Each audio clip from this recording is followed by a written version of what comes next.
Ramadan, le mois qui peut changer tes veilleux. Intro 1, question sincère. Et si ce Ramadan était le dernier que tu vivais? Prends quelques secondes. Respire. Nous vivons souvent comme si le temps nous appartenait. Comme si nous étions certains de revoir le Ramadan l'année prochaine. Mais la réalité est différente. Chaque année, des personnes jeûnent avec nous, et l'année suivante, elles ne sont plus là. Le Ramadan n'est pas un simple mois, c'est une opportunité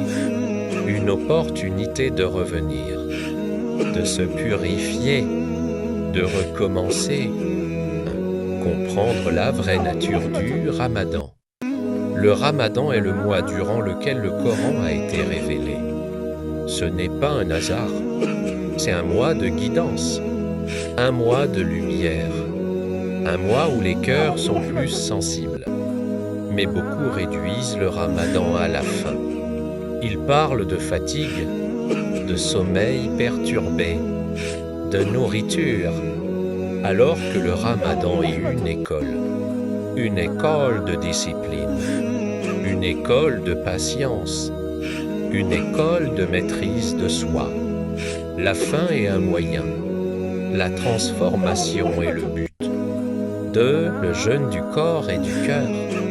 Le jeûne ne concerne pas seulement l'estomac, il concerne les yeux, les oreilles, la langue, le cœur. À quoi sert de jeûner si l'on continue à médire? À quoi sert de jeûner si l'on continue à mentir? À quoi sert de jeûner si la colère domine toujours?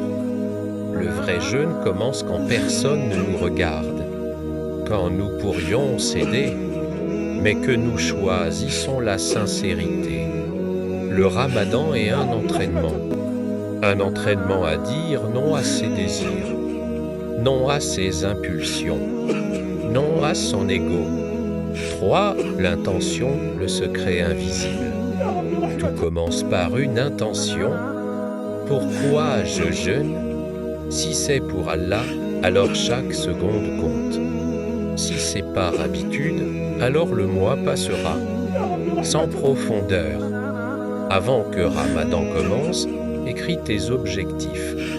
Pas des objectifs irréalistes, des objectifs sincères. Peut-être lire un peu du Coran chaque jour, améliorer la concentration dans la prière, arrêter une habitude toxique, pardonner à quelqu'un. 3 objectifs suffisent. La constance est plus aimée que l'excès. 4. Organiser son mois. Le Ramadan demande une stratégie. Le soutre est une bénédiction. Ne le néglige pas. Même un verre d'eau peut contenir une récompense. Le iftar ne doit pas devenir un excès.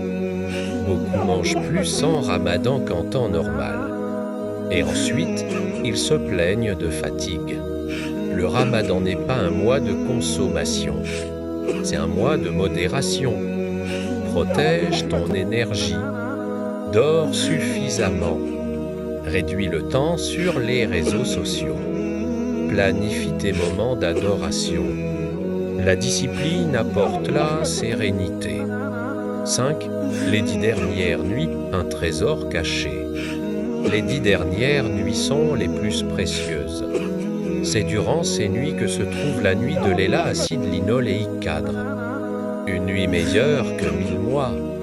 Imagine, une nuit peut valoir plus de 83 ans d'adoration. Une seule nuit peut effacer des années d'erreur, mais cette nuit est discrète. Elle demande effort, présence, sincérité. Ne laisse pas ces nuits passer dans la distraction. Suspenche les erreurs à éviter. Beaucoup commencent Ramadan avec énergie, puis, après quelques jours, la motivation baisse.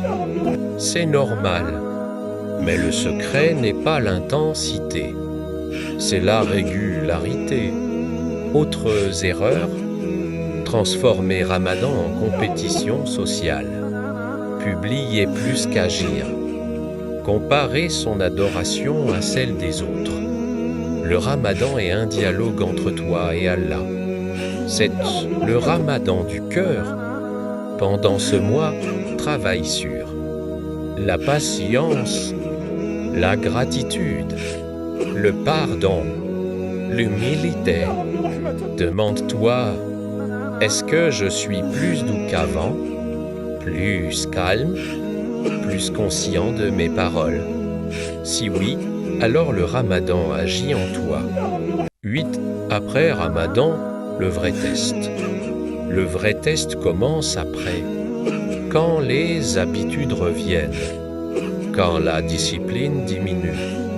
Le succès du Ramadan se voit après l'Aïd. Garde au moins une habitude, une seule. Protège-la comme un trésor. Conclusion profonde. Peut-être que c'est ton dernier Ramadan. Personne ne sait. Alors ne le vise pas distraitement. Vise-le avec conscience, avec amour, avec sincérité. Que ce Ramadan purifie ton cœur, apaise ton âme, renforce ta foi et transforme ta vie.